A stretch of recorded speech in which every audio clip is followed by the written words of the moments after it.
只因为我老婆从豪车上下来，岳父就认定女儿被包养了，不仅当街扇她耳光，还扬言要和她断绝父女关系。然而这一切……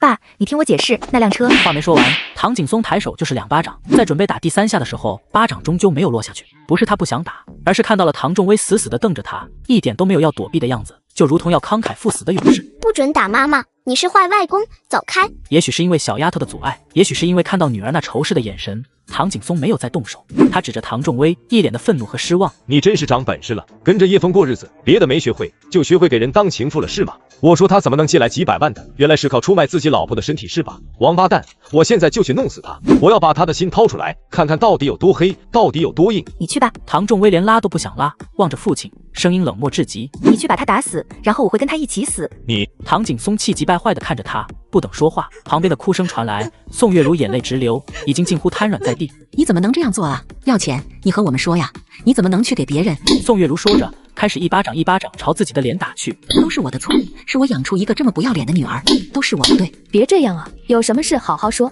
你们这是干嘛？谭菲菲，看你干的好事，回家我再收拾你。谭菲菲现在也是有点慌了，她只是想从唐仲威身上挽回一些年幼时的自卑感，没想到事情会闹得这么大。我没想这样啊，我就是随口那么一说。不怪菲菲，是我们太放纵她了。唐景松沉着脸道：如果我们早一点下定决心，态度强硬一点，也不会闹到今天的地步。说再多都是咎由自取，只是没有想到，我唐景松的女儿有一天竟然会为了钱去做这么不要脸的事情。唐仲威，你真是好样的，你太给爹妈长脸了。唐仲威一脸凄凉道：是啊，我真是太给你们长脸了，没有按你们说的那样活着，都是我的错。你想怎么样呢？让我像哪吒一样削骨还父，割肉还母吗？微微，你这说的什么话？你爸妈也是为你好，何况这事的确是你做的不对。唐仲威转头看了小姨一眼，没有尝试去解释，他扫视着眼前的这些人。我知道在你们心里，我现在是个极其不堪的女人，哪怕和我站在一起都会觉得丢人。但我想告诉你们的是，我唐仲威做事堂堂正正，有原则，有底线。你们信不信，我已经不在乎了。从今天开始，你们不要再来打扰我的生活。说罢，唐仲威拉着诺诺就走。你也配说自己有原则、有底线？有你这样的女儿，我脸都被丢尽了。别说我们不要打扰你的生活，有本事以后你有什么事别来找我，彻底断绝父女关系。断就断。看着他和诺诺离开，宋月如哭得撕心裂肺。我的命怎么这么苦啊！宋雨欣也不知道说什么好了，只能跟着唉声叹气。这不欢而散的局面让谭菲菲有点不安。那个万顺地产的老总不会来找我麻烦吧？他敢？唐景松瞪着眼睛道：有钱有什么了不起的？他敢找你麻烦，你就跟我说，看我怎么弄他。此时的叶枫并不知道老婆出事了。我觉得大家应该都没有什么意见，叶先生的能力有目共睹。我现在不想说别的，只想鼓掌。会议室的掌声持续了一会，叶枫淡笑着道：既然框架和细节梳理好了，剩下的就是和那些人按照我们预定的计划去谈。葛总这边联系的怎么样了？跟他们约的是2点半，现在还有大概1个小时左右。叶枫点点头，那就趁着还有点时间，各位先梳理一些自己部门的细节，顺便休息一下，等其他公司的代表到了，才是我们表演的时候。这次合作叶先生为主导者，一切以叶先生的命令为准，都去忙吧。葛总也休息一会吧，我在这等你们。行。葛清泉没有多说，起身离开了会议室。会议室里只剩下叶枫一人。到了2点多，一个中年人走了进来，看到叶枫坐在那，他稍微有点意外，但没说话，随意找了个位置坐了下来。又过了几分钟，第2家房产公司的人来了，然后是第3家。看得出来，这些房产商还是很急迫的，距离主位越近的位置就越抢手。第4家房产商过来的时候，见前几个位置都被占了，心里顿时暗骂一声，然后扫了叶枫一眼，眼睛一亮，他走到叶枫旁边：小伙子，让一下。叶枫抬头看他一眼，没有说话，起身让出位置。那人心中得意，然后道：小伙子，倒几杯水过来。叶枫哦了声，没有多废话，走过去倒了杯开水送来。你这眼力劲不行啊，就倒一杯。没看到这里这么多人吗？你老板是谁啊？他这纯粹是看叶枫年轻又很面生，所以没事找茬打发时间。叶枫淡笑一声道：我还没有正式的工作。哦，来应聘的吧。那人心中不屑，态度也更加不客气了。一个实习生来打杂，就得勤快点，还不快给几位老板把水倒上？就你这没点眼力劲，放在我的公司，第1天就把你开除了。叶枫没有反驳，老老实实的去倒了几杯水端给其他人。除了第1个进来的中年人说了声谢谢，其他人连点头敷衍的意思都没。向总性格比较直，他说话你别太往心里去。叶枫点点头，没说什么。廖总，你这话说的我就不开心了。什么叫我性格直啊？难道我说错什么了？既然是实习生被安排在这里，肯定就是给我们端茶倒水的。我替葛总教育他，葛总回头还得感谢我呢。廖总笑了笑，没有理会他，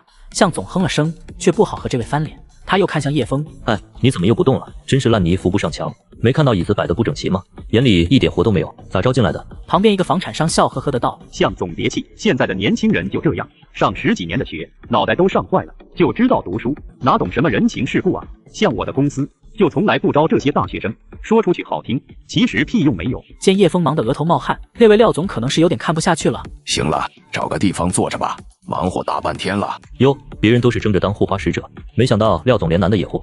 看不出廖总还有这方面的癖好。满屋子人大多因为这番话哄笑出声。向总，这话有点过了吧？哎呀，其实这也没什么，龙阳之好，古今有之嘛。据说在古代这还是很时髦的事情呢。廖总脸色更沉，这时葛清泉在规划部总监带领下走进来，所有人都站了起来，各种恭维声，拍马屁络绎不绝。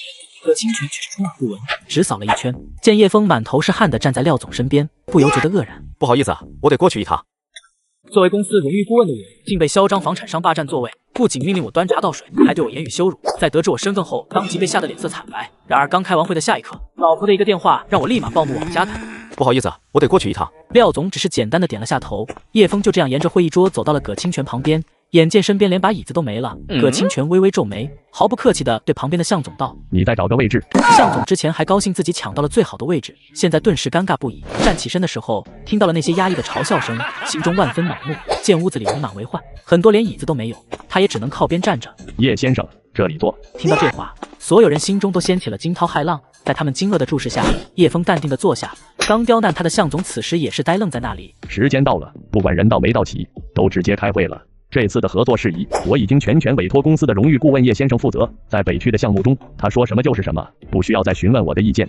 叶先生，我们开始吧。叶枫点点头，他扫视了一圈，眼神依然平和，但所有人都在这双眼睛里感受到了一股不同寻常的压迫力。唯一压力不算大的，可能就是廖总了。他也忽然意识到自己刚才的善举很可能带来极大的好处，而站在门口的向总则脸色发白。荣誉顾问，北区项目全权委托，怎么可能有这么大的权利？怕是葛清泉他爹也没这么大的权利吧？现在我来说明一下本次合作的原则。他的语调不高，可每一个字都像千钧重锤一样砸在所有人心头。要合作就要约法3章：第一，完全按照合同办事；第二，不准提出任何质疑；第三，本公司保留一切最终解释权。如果有谁听到这些觉得不乐意，现在就可以离开了。留下来的，我们再继续谈具体的项目规划。众人听得心中沉甸甸的，虽然有些人心中不爽，但是没有一个人愿意就此离开。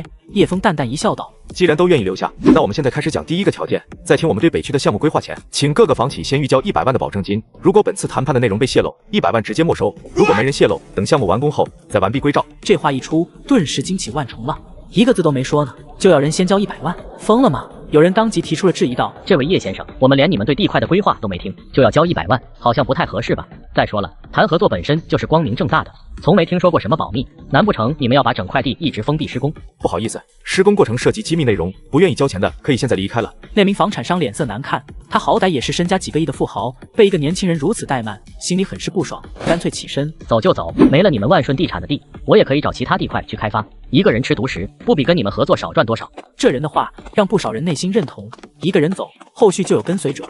眼看有几个开发商直接走人，叶枫没有半点慌张，接着道：“现在讲第二个条件，所有参与合作的公司必须在1周内拿出不少于30个亿的资金，并且直接打入万顺地产的公户。当然了，如果贵公司的现金不够充足，可以选择把入股后的股权拿去银行抵押贷款，但利息要自己掏，自认拿不出这么多钱的，也可以现在离开。”这一次，众人更加惊愕，30个亿，人群开始骚动，议论声此起彼伏。那位向总也是在这时一水袖直接走了。这次连那位廖总都忍不住道：“葛总，这个条件是不是太苛刻了？30个亿可不是小数字啊！”葛清泉淡声道：“我说过了，北区项目一切以叶先生的话为准。”这话又让不少房产商选择离开。眨眼间，会议室里剩下的已经不足10家。廖总看着叶枫，想要从这个年轻人眼睛里看出一些东西来，但最终他什么也看不到。在思考片刻后，廖总问道：“我想知道你们的规划究竟要投入多少，利润又能达到多少预期？”等留下的人都交够100万保证金后，我会回答这个问题的。又有2家房产商选择离开了，还剩下6家。在众人还在议论的时候，廖总忽然咬牙拿出手机联系财务，给万顺地产的公户打钱。第一个100万进了万顺地产的户头，有一个带头的，便有第二个。很快，有5家房产商选择拿100万去听叶枫会说什么，还有1家选择在最后时刻离开。收到500万的保证金后，叶枫微笑着道：“恭喜各位，暂时入围我们的合作圈。现在我可以回答廖总刚才问的问题了。整个项目规划投资的金额在880亿左右，共分为4期进行建设。我可以很确定的告诉各位，4期项目完工后，我们的总利润最少可以达到1200亿以上。”这番话说完，5家房地产公司的老总看着叶枫，满脸的不敢置信，1200亿。就凭葛清泉手里的那些地，可能吗？我忽然觉得这100万怕是打水漂了。你们万顺地产该不会是遇到什么大难题，要从我们这里圈钱然后跑路吧？他的质疑也是别人心中所想。叶枫淡笑着道：“有怀疑的可以离开，投资有风险，我们不会保证任何事情。如果连最基本的信任都没有，也就不存在牢固的合作关系。两家房产商当即拍桌子骂了几句，然后甩袖子走人。叶枫看向仅存的3家房企，笑着道：“那么我们开始讲具体的规划方案。我想在听完这个方案后，你们应该就可以明白为什么利润能达到1200亿了。”会议室外，没交保证金的那一批哈哈大笑出声。啥话都没说就让人先交钱，100%是骗子，亏你们还是生意老手，这种当也上。1200亿他都敢吹，也太离谱了。这个葛清泉到底在想什么？推出这么一个傻帽吸引火力？听说万顺地产之前费了好大力气买来的3块地，现在都卖给了华电集团，现在又搞这么一出，他们该不会是要破产，想利用热度圈钱吧？华电集团的老总沈成月呵呵笑着道：“之前我就觉得万顺地产突然把地卖给我们有些奇怪，现在看来还真是有点不为人知的内情。”众人一边议论着，一边看着会议室的门，心想剩下那3位估计用不了多久就会出来了。然而让他们意外的是，10分钟、30分钟、1个小时、2个小时，时间1分1秒过去，却始终不见会议室的门打开，这让他们有些疑惑。都明白是上当了，那3家还在里面磨蹭什么呢？一直等到天都黑了，会议室始终大门紧闭，有些人开始等得不耐烦，选择离去。直到2个半小时后，会议室的门终于开了。3家房产商从里面走了出来，其他人顿时来了精神，连忙围上去。廖总、胡总、范总，你们怎么谈这么久啊？都说什么了？廖总等人满脸喜色，这几个小时里，他们看到了一场宏大的盛宴正在徐徐展开。廖总满脸淡漠的道：“不好意思，无可奉告。”廖总，你们该不会是真信了那小子的话吧？向总满脸讥讽的道：“1200亿，听起来倒是怪吓人的，只是没想到3位竟然会被一个镜花水月般的数字给唬住。”廖总看着眼前的男人，冷笑道：“向总倒是很明智，连100万都没掏，希望几年后你还会因今天的决定继续骄傲，而不是痛哭流涕。不好意思，麻烦让一让，我要回公司去准备资金。”其他2人也都是相同的态度，匆匆离开了。好不容易等到他们的房产商们，现在都面面相觑。此时的会议室里，葛清泉满脸笑容的道：“叶先生真是太厉害了，这气场强得吓人。”是啊。叶枫淡笑着道：“各位都太夸张了，我只是把自己的理解说出来而已。聪明的人自然能听明白这里面代表着什么。不过只剩3家房产商，会不会太少了？不少。”叶枫道：“只留下3家是为了减少我们的股权分散比例，而且我已经逼迫他们最少拿出30亿的资金了。相对于1期的工程来说，总计最少90亿的兜底资金，加上我们自己的力量还是够用的。等到2期的时候，我们的资金只会更加充裕。”葛清泉心中大喜。叶先生，趁着今天高兴，我们一起出去庆祝一番如何？行，我先打电话和老婆孩子说一声。说着，叶枫拿出手机给唐仲威打了过去。过了一会，手机接通。怎么了？叶枫的感官何其敏锐，立刻察觉到他的语气不太对。你怎么了？听起来好像心情不太好的样子。爸爸妈妈刚才哭了。叶枫腾的一下从椅子上站起来，把旁边的葛清泉等人都吓了一跳。他脸色发沉问：“怎么回事？谁欺负你了？跟我说，我弄死他。”这样的岳父你见过吗？上午刚在大街上当众扇了他女儿2巴掌，下午又打电话逼迫女儿卖房子睡大街，只因房子当初是他所赠，屋漏偏逢连夜雨。刚到银行，竟又碰到了从小对他图谋不轨的前姨父。爸爸妈妈刚才哭了。叶枫腾的一下从椅子上站起来，脸色发沉。怎么回事？谁欺负你了？跟我说，我弄死他！唐仲威好不容易稳定的情绪瞬间崩溃，他哇的一声哭了出来。叶枫心中的怒火瞬间暴涨到极点。葛总，家里出事了，我先回去。行，我让司机送你，有什么需要就和我说，在这龙城还没有什么是我葛清泉解决不了的。看着叶枫匆匆离去的样子，葛清泉对身边几人叮嘱道：“以后记住了，叶先生很大度，不会太计较什么，但他老婆孩子是绝对不能惹的。”您的意思是？没什么意思，就是有人可能要倒霉了。葛清泉淡声道：“回头如果叶先生需要什么帮助，我不管你们用什么办法，找了什么人，都要尽全力去满足，明白吗？”匆匆赶回家的叶枫一进门就看到唐仲威两眼通红的坐在沙发上，他看起来很憔悴。爸爸。叶枫来到唐仲威身边坐下，不等说话，唐仲威已经扑入他怀中，再次痛哭出声。没事了，有我在呢。过了许久，唐仲威才逐渐平静下来，他抹去眼角的泪水，哽咽着道：“我没事了，对不起，是不是打扰你工作了？工作是为了赚钱，赚钱是为了让你们过得幸福。如果你不幸福，我工作就没有意义了。”唐仲威再一次用力抱紧他。老公，我好爱你。叶枫点头道：“我知道的，现在可以告诉我究竟发生了什么吗？是不是去吃饭被刁难了？”唐仲威不想把事情闹大，他只是微微摇头道：“其实没什么，就是我天生喜欢哭。”才不是呢。诺诺在一旁大声道：“外公打了妈妈的脸，可疼可疼了。”叶枫愣了下，随后语气和表情都十分的沉重。为什么？诺诺摇头道：“我也不知道。”小丫头到现在都不明白妈妈为什么会被打。叶枫这才注意到唐仲威脸上仍有未消的手指印，可以想象唐景松这是下了多重的手。叶枫握紧了拳头，气得直咬牙。如果不是唐景松是他老丈人，叶枫立刻会动用所有能想到的办法，让他生不如死。告诉我为什么？别问了，只是一场误会而已。我爸他脾气就那样，你知道的。然而叶枫并不接受这样的答案。我想知道什么样的误会让他把你打成这样。如果你不说，我现在就去找他问个清楚。虎毒还不食子呢，他也下得去手。别，唐仲威生怕叶枫这个时候过去，两人要是打起来，就真的收不了场了。那你就跟我说清楚，到底怎么回事？唐仲威有些犹豫，过了会，这才道：其实真的是一场误会。上午你和葛总不是送我去饭店吗？刚好被我小姨和菲菲看到了，他们不知道你也在车上，误以为我和别的男人有染。我爸知道后就生气了，其实也怪我没有和他们解释清楚。叶枫很想骂脏话，更想打人，就这么点事，放在其他家庭，三言两语就能解释清楚。可是唐景松却听了别人一面之词，直接给自己闺女2个大耳刮子，实在太过分了。是小姨说的，还是谭菲菲说的？是菲菲姑姑说的。叶枫满面阴沉，给谭菲菲打电话。啊，你要干嘛？唐仲威心里发慌，连忙劝阻道：菲菲也不是故意要这样的，她就是……我不管她是不是故意的，事情是她惹出来的，就必须由她来解决。给她打电话，然后去找你爸当面对质，我把葛总也叫上，平白让你受这样的委屈怎么能行？这件事必须搞清楚。可是就算你把葛总喊去了，你觉得他们会信吗？唐仲威满脸苦涩，他们只会觉得葛总被我们拉来演戏，没有人会信的。难不成就这样算了？看着丈夫愤怒的样子，唐仲威心里的悲痛减轻了许多。别生气了，我知道你是想为我讨个公道，但对我来说，和你一起平平安安的过完这一生才是最重要的。消消气好吗？在唐仲威的劝说下，叶枫虽然表面上答应了选择不去计较，但他已经下定决心，以后真遇到谭菲菲，肯定要好好教训教训她。这时候，两人的手机同时响了起来，叶枫拿起来接通。叶先生，您的商铺有人愿意购买，不知道明天您方不方便来签下合同？可能到时候还需要去一趟银行，因为对方需要办理贷款，您作为收款方也需要露面。行，明天我过去一趟。挂断电话后，叶枫看到唐仲威的脸色不太好看，便问：怎么了？谁的电话？我爸的。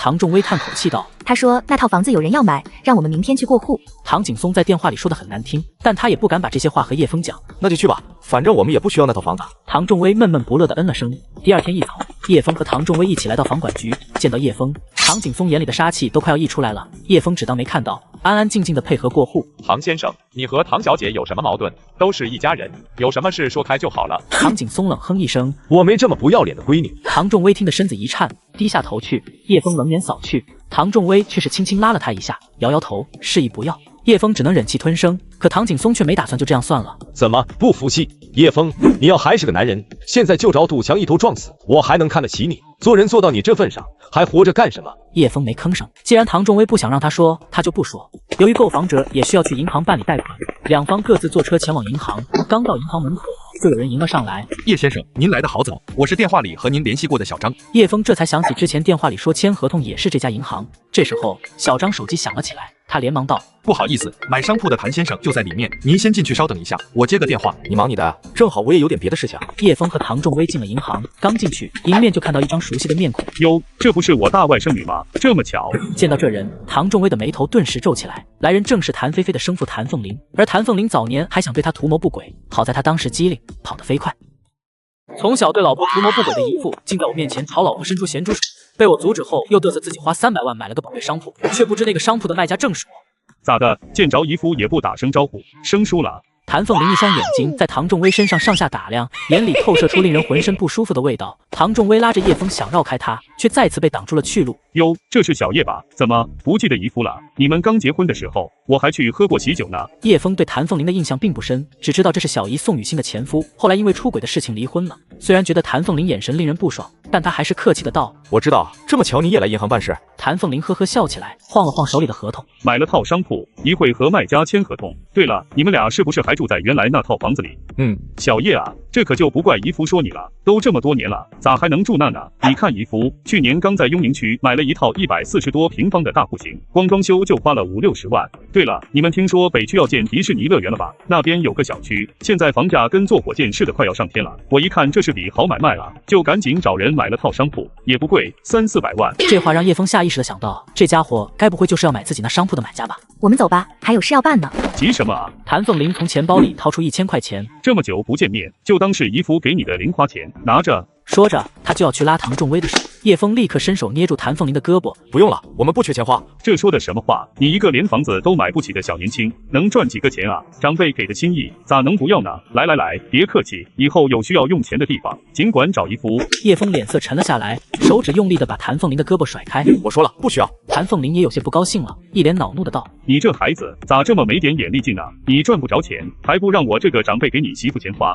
不要你的脏钱，你走开！谭凤鸣顿时一脸愤怒，指着唐仲威骂道：“你说谁的钱脏呢？给脸不要脸是吧？如果不是看你长得好看，真以为我爱心泛滥？”叶枫终于有点反应过来谭凤鸣刚才的用意了，脸色一冷，直接推开谭凤鸣：“滚开！别对我老婆指指点点的！”见到曾经的土包子敢这么跟自己叫嚣，谭凤鸣顿时骂道：“你又算个什么东西？你再推我一下试试看！”另一边的唐景松也看到了这边的热闹，他不喜欢谭凤鸣，但是看到叶枫被骂，犹豫了会，他还是选择不过来帮忙。看在以前的亲戚份上，立刻滚蛋，不然的话，别怪我对你不客气。哟，猪鼻子插大葱，装什么像？你来动我一下试试，看我不整死你！叶枫抓住谭凤鸣，正要给他来一拳。怎么了？怎么了？这是？看到小张，谭凤鸣用力拨开了叶枫的手，哼了声：“张先生，没啥事，这小子不懂礼貌，我正准备教训他呢。”小张听得腿都软了，教训叶枫。要知道这2天公司里可是传遍了，叶先生在某些事情上权力比葛总还要大。本来能帮着叶先生代售好商铺，到时候回去升职奖金肯定少不了。现在他感觉天都要塌下来了。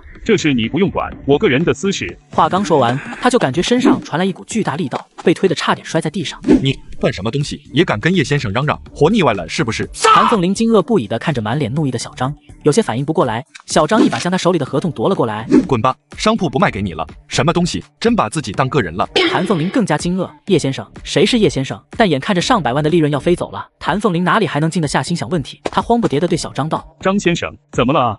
他是我晚辈，我们俩……你算什么长辈？如果没记错的话，你已经和小姨离婚很多年了。”小张一听，当即冲谭凤鸣呵斥道：“赶紧滚，别再这废话！”被当众这样训斥，谭凤鸣哪里下得了台？他咬着牙，就算商铺买不成，起码得弄清楚到底为什么吧。张先生，他不就是个土包子吗？何能让您这样对他？再说了，我买商铺，您也可以获得不少佣金，干嘛？话音未落，叶枫已经把小张手里的合同拿了过来，撕得粉碎。你什么你？商铺是叶先生的，他有权利决定卖不卖。谭凤鸣听得脑子轰隆一下，商铺是叶枫的。来之前，小张可是清清楚楚说过，商铺的拥有者是葛清泉的好朋友，甚至北区那几块地的建设规划也都是这位搞的。据说连葛总都不敢得罪他。谭凤鸣看了看叶枫，又看向小张，瞠目结舌地问：“他就是你说的那个？你以为呢？”小张不屑地道：“我还真以为你是个有眼光的人，没想到眼睛瞎成这样，连叶先生都敢得罪，恐怕你是不想在这混了。”想到得罪葛清泉的下场，谭凤鸣2条腿都在发软，冷汗直冒。他再次看向叶枫，然后又看了眼唐仲威。看什么？谭凤鸣吓得一哆嗦，连忙把视线移回来，脸上挤出勉强又巴结的笑容。那什么，外甥女婿？谁是你外甥女婿？你算老几？最近受老唐家的委屈已经够多了，这些旁门的亲戚叶枫现在自然没什么好脸色。对，我不算老几。谭凤鸣慌不迭的点头，都是我的错，我说话做事不着调，我道歉。以后卖商铺把人调查清楚，别什么上不了台面的玩意都往我这里，浪费我的时间很好玩吗？小张吓得冷汗直冒，这件事要是传回去，就算葛清全部找他麻烦，业务部总监也会当场开了他。叶先生，对不起，我真不知道他是这样的人啊，我和他一点也不熟，就想着赶紧帮您把商铺卖了。叶枫不耐烦地冲小张摆摆手，行了，走吧，我还有别的事情办。好，我这就走。小张直接拽着还想说什么的谭凤鸣往外走，到了银行门口，小张便咬牙切齿地将谭凤鸣一脚踹倒。你个混蛋玩意，是想害死我吗？你给我等着，以后我们万顺地产的房子，你一套也别想买。还有，以后见到叶先生，你最好给我绕开100里地，不然的话，我就告诉葛总，到时候你就等着喝西北风吧。谭凤鸣满心苦涩，无话可说，他现在比小张还要慌。银行里看到谭凤鸣被人拉走，唐景松满脸诧异，这才刚吵几句，怎么就走了？以谭凤鸣的性格，这家伙应该会死缠烂打个没完才对啊！虽然心中有疑惑，但他还是做出一副不耐烦的样子。磨叽什么在哪？不知道别人的时间很宝贵吗？以为都像你们一样，天天不干正事？唐仲威低声想解释2句，刚才那个人。唐景松哼了声，侧过脸去。唐仲威见状，面色黯然，不再说话。没多久，办完老房子的银行贷款，购房人高高兴兴地拿着合同离开了。唐景松没有和女儿告别的兴趣，就要离去，结果刚走2步，就感觉心脏猛地一抽，顿时疼得浑身冒汗。老丈人心脏病发作，我紧急送医，还帮忙交了10万医药费，却遭冤枉钱是靠老婆卖身挣的，还倒打一耙说病是被我气出来的。没想到下一秒，我曾劝过不让投资的塑料厂终于爆雷，老丈人终是被骗得倾家荡产。看到父亲脸上的痛苦之色，唐仲威犹豫着，不知道该不该问。唐景松察觉到他的目光，强忍着身体的不适，直起身子，咬着牙道：“看什么看？没见过肚子疼。”唐仲威虽是个软性子，但是被这样呵斥，心一狠，干脆拉着叶枫出了银行。2人步行了一段距离，叶枫将他拉住：“干嘛？还能干嘛？你爸有心脏病史，刚才我看到他掀我的胸口，估计是犯病了。你真打算就这样走？”唐仲威一愣，这才想起来父亲很多年前曾因为心脏病住过院，他很是诧异地看着叶枫：“你还记得？”2人就这样站在银行门口等待。过了一会，唐景松捂着胸口，迈着蹒跚的步伐出来，他的心脏实在疼得受不了，身体都快要抽搐了，但内心的倔强让他选择不和任何人说，连打120的想法都没有。他左右看了看，然后便看到站在那边的叶枫和唐仲威夫妻俩，他微微一怔，脸色有些难看。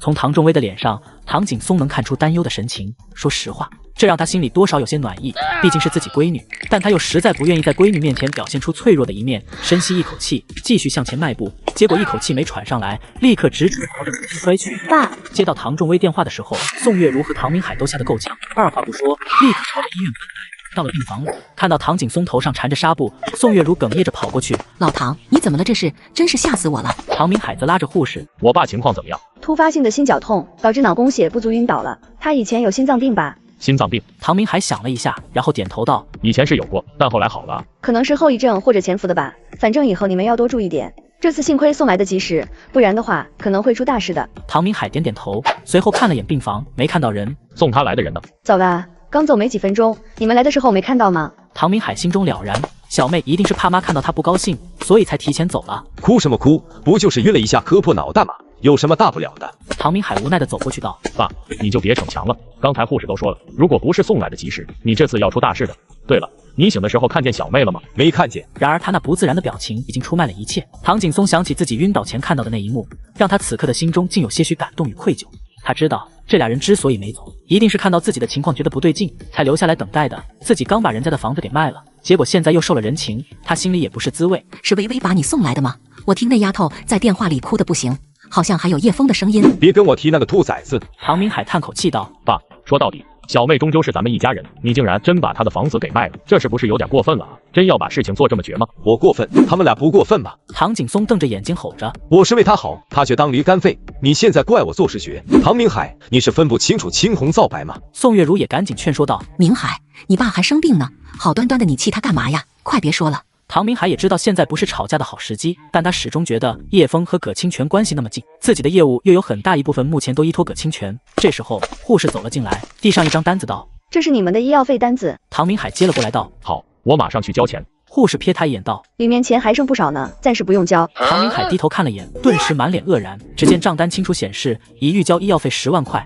唐明海把手里的单子对着唐景松晃了晃：“爸，你看见没有？就算你对小妹再怎么样，人家二话不说，直接给你交了10万块。所以我说啊，你就不能10万块？”唐景松冷笑道：“你知道他哪来这么多钱的吗？哦，我忘了，你还不知道你那个可怜兮兮的妹妹都做了什么呢？月如，跟他说说唐仲威都做了什么。